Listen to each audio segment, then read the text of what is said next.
watched the video, I saw the experiment, and I thought to myself that I should try it.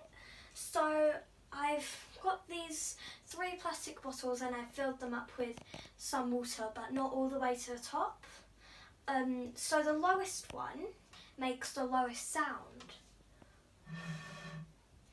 The highest one, with water, makes the highest sound.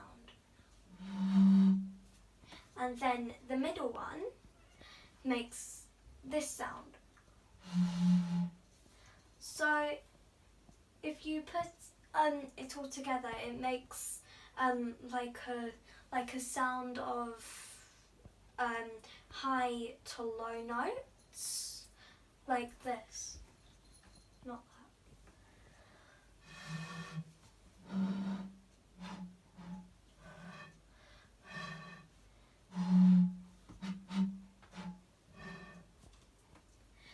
I hope you enjoyed watching my experiment.